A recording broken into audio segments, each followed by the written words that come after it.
Hi, it's Mel from Movement and New Fitness Coaching. Today we're having a look at some char-grilled modern Australian style chicken with a tahini sauce and tabouleh. So right now we're about to put together the tahini sauce. Tahini sauce, why that? Because it's an excellent food with high nutritional value. And it's not like a regular dressing. You don't have to worry about the fats in it, although please remember all things in moderation, including the healthy foods. So what I'm using is this unhulled tahini. Now why unhulled? Well, it's like white bread and wholemeal bread. When we get something that's unhulled, it means it hasn't been through the processing and it's still full of all its natural goodness and fiber. Because it hasn't had the outer husks removed that give us those extra nutritional value items of fiber and vitamins and minerals. So unhulled tahini. Now when I held that toward you there, that oil on top, don't chuck it out. This is what you need to do. Because there's no preservatives or emulsifiers in this particular brand I get, organic, natural, it separates, it's only natural. It's a natural process when there's no emulsifiers in a stored product. You mix that oil in because when you get to the bottom of your jar, if you haven't mixed the oil in, you get a really hard, clunky substance that's not as tasty and smooth as the top portion. So make sure you get that oil all the way to the bottom of the jar. Paste. Now the key to tahini sauce is lots of parsley. Now you see me squeezing it together because I don't want all that stem. The stem doesn't puree and it ruins the sauce. It's okay to have a few bits of greenery chunks through it, but the idea is when it all emulsifies together, the flavor's extracted. Parsley is a natural way of helping reduce your garlic breath. So if you're one of those people that suffer when you eat garlic and quite often are banned from eating it because it leaves your breath smelling, try having some garlic. Now in particular with that, that's when you want the stem. The stem is the most potent component for removing that or reducing the garlic breath. So not just the leaf. When you have it, if you're doing it to reduce garlic breath, get some of that stem into you. The stem has a lot of nutritional value as well. It's just for this recipe, if I put the stem in, it just really does change the consistency, and we are trying to make a nice sauce. So this is almost a whole bunch of parsley. Now you can mix it up. You can put dill. You could put some, wouldn't use a lot of tarragon, very strong tasting. You could use thyme. Once again, very strong tasting, not too much. You could even use basil, and once again. So parsley, amazing. Use that one to help with your garlic breath, but it just really complements the sauce, and it's like the salt and pepper, which by the way, you don't need in this. So the next component we're going to do, I've got 4 lemons juiced. So those lemons have come out of my garden. I'm fortunate, it's citrus time. Same with the parsley, it's going gangbuster in my garden. So that's come straight out of the garden as well. I'm going to just put half that lemon juice to start with because we don't want it too thin, otherwise it won't puree smooth. When you add all the liquids in one hit and it's really runny, the blades have trouble cutting through everything to get it as fine as you want it. So you just have a thicker consistency to start with the pureeing, and then you add more fluids once you've got all the large products broken down. So lid goes on, hand over the top so some pressure can be released, slightly open fingers. I'm going to pulse it, then go into the full blend. So with the tabouleh, I've got a lot of it chopped already. I just saved a bit to show you how to chop things if you're not sure. Tabouleh, it's an amazing salad, and remember it's a salad, so that means you can put into it whatever you like, because it's your salad. So traditionally it's Spanish onion or spring onion with parsley, flat leaf parsley or continental you might know it as, tomato and burgle with an olive oil lemon juice dressing. But I, over the years, have adjusted it to how I like to eat it. So the burgle isn't in it today. You also might know burgle as cracked wheat. Same things. If you want to use burgle or cracked wheat, just follow the back of the pack if you're not sure what to do. It tells you what you do is you're just basically soaking it overnight. Give it a wash under cold water. Bingo, ready to go into your salad. But it is a wheat grain. So if you have wheat intolerances, I recommend leaving it out. So my tabouleh, I've got flat leaf continental parsley, straight out the garden. How's yours going? I've got some vine ripened tomatoes. I've got grated carrot. I love having carrot in mine. Any excuse for another colour. Some spring onion. But like I said, if you prefer Spanish onion, feel free to put that in. Cut nice and thin. The other thing I sometimes put into my tabouleh when I have enough of it, I don't at the moment because I've been making lots of tabouleh, so my mint is quite low. But fresh mint in the tabouleh is amazing. It just gives it that little bit of zing and lift. Cucumber. You can cut your vegetables in your tabouleh however you like. Fine, coarse, it's up to you. But if you're using it for wraps or on sandwiches, I recommend cutting it smaller as I have done here, because then it stays on your wrap or sandwich a lot better without falling off everywhere and making a mess. Now, have a look how I pick up the vegetables, because I'll even pick up the tomato the same way. This is a salad. You want a dressing? Guess what the best form of dressing is you can get? The juices from your vegetables. So scraping the board, picking up the juices, putting them into the bowl. Now, while I'm on the topic of dressings, I do not put my dressing onto the tabouleh.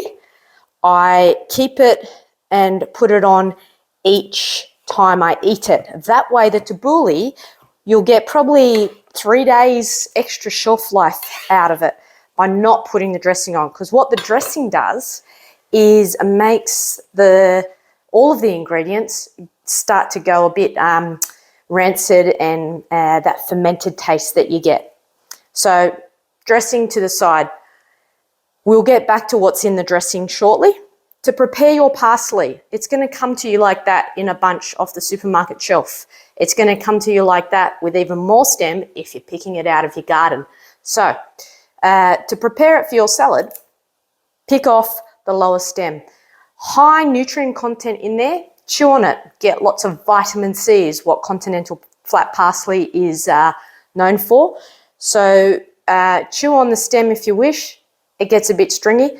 Keep it to put in stocks, flavour soups, excellent item, or back into the compost bin to recycle. So if you get a big bunch, just pulling it like that, leave those bits behind.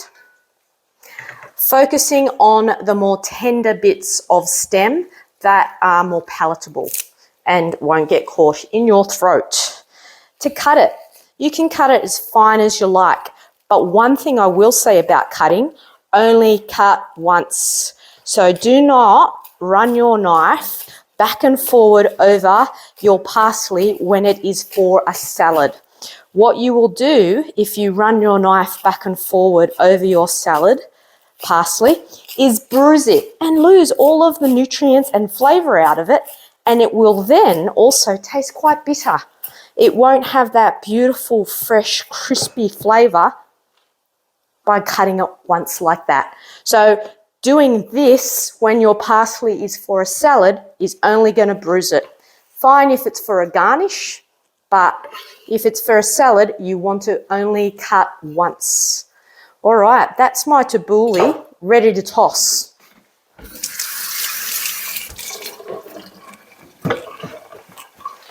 Now, what you can do is you can put some cracked pepper in there. But once again, I don't add salt. So I try to eat as many of my foods as I can without adding salt. And over the years, your tongue becomes used to it and you start to taste the foods that you're actually eating instead of looking for that salt hit. It makes it a lot easier to give up things like potato crisps and cheese as well. So if you crave those things frequently, it's about the salt on your palate, wanting that salt fix. So try to ease up on using salt in everything you cook and eat, because it will help with those salt cravings if you are that kind of person that gets them. So that's my tabouleh ready to go. So what I would do is I would serve that and then pour my dressing over the top. But this is the next thing.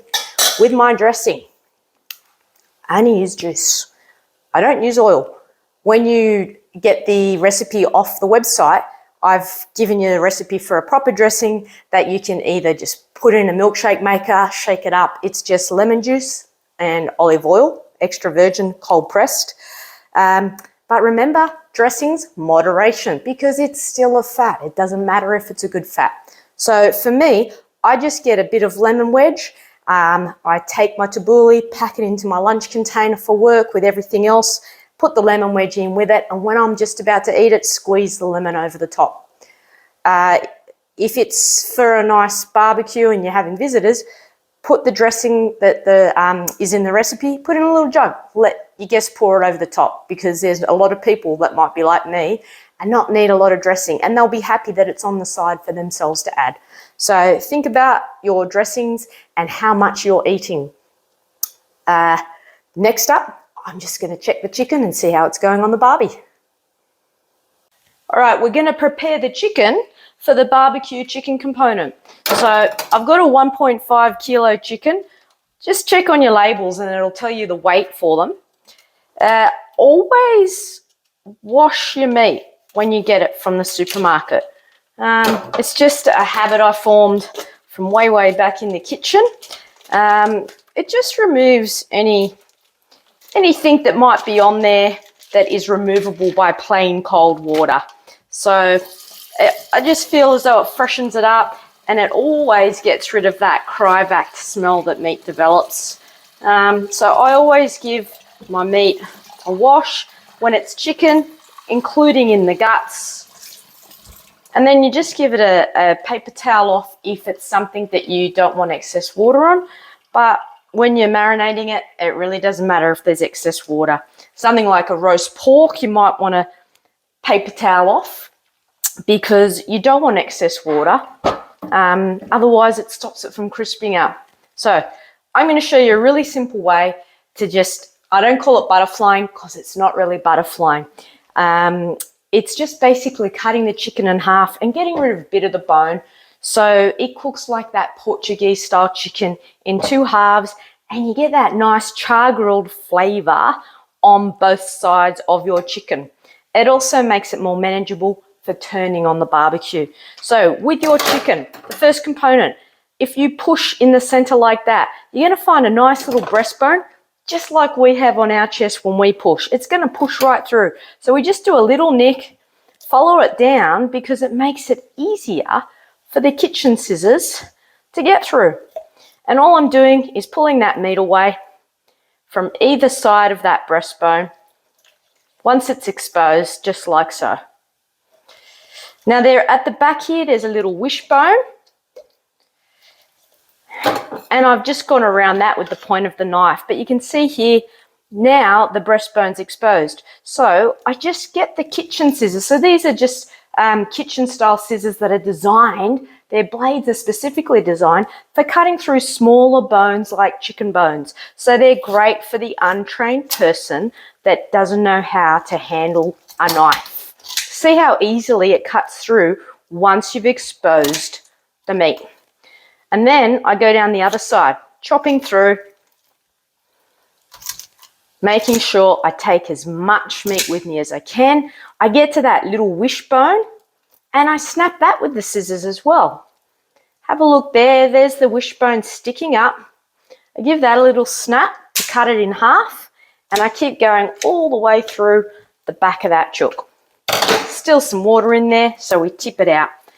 Now, you could leave it just like that if you wanted to. And then that makes it look nice and butterflied. But the next option, it makes it easier to turn, like I said. So we now travel down the other side, following the thinner component on the bone, not the thick section. We want to make it easy for the scissors to get through. So from here, we travel down that thinner component like so.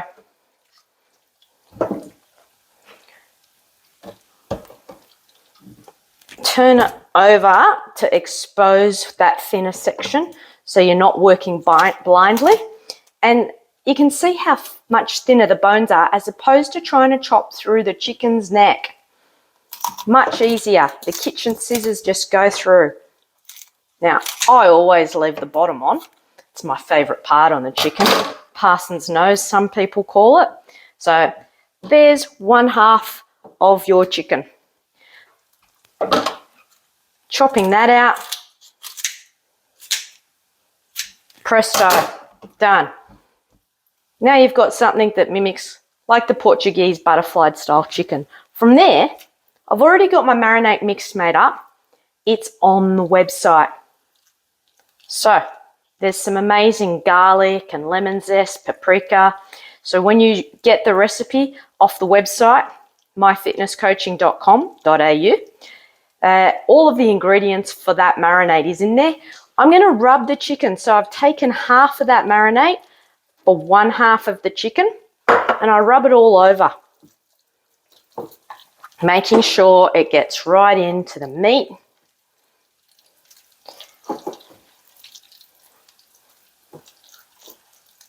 And what I do is, in the recipe, I've outlined how you can leave it for anywhere from 24 to 48 hours. I wouldn't leave them much past 48 hours just to ensure the food safety of your meat. So chicken is one of the dangerous meats we need to be really careful of, because when it goes bad, it can develop the salmonella bacteria, which is deadly to us humans. So you want to make sure that you're not leaving your chicken in the fridge once opened much longer than, that was a bit of extra bone I missed. That's the breastbone. Much longer than the 48 hours once you have taken it out of that cryovac packaging. And if you're not buying cryovac chicken, you want to make sure that you don't keep it for more than 2 days, because most supermarket chicken that you buy from the deli has usually already come out of the freezer. And I highly recommend, when you buy chicken from the supermarket or the chicken delis, you ask them, has this chicken been frozen already? So you know not to refreeze it. The other tip I'm going to give you with chicken is, how about we start thinking about the sustainability of chicken? You can go into the supermarket, you can buy breast, you can buy wings, you can buy drumsticks. We need to start buying whole chicken so it's more sustainable. And that's why I've shown you how to cut it up. If you wanted to do marinated pieces of chicken, just keep breaking it up with the scissors. So think about being more sustainable with your meat choices. That's the marinade. I'm going to clean my hands up, and I'm going to get that into the fridge for the next 24 hours. But you can do it, if you have time, up to 48. All right, so here's the chicken. I've preheated the barbecue on high. I've still got it on high. I'm going to leave it like that for 10 minutes, and then I'll turn it every 10 minutes for the 50 minutes. If you don't have a barbecue, on the recipe when you go to the website, you'll see there's also oven instructions. So you don't have to have a barbecue to cook the chicken. So here's my chicken. I've just taken it off the barbecue, spot on 50 minutes. I'm going to cut it up and get it on the plate.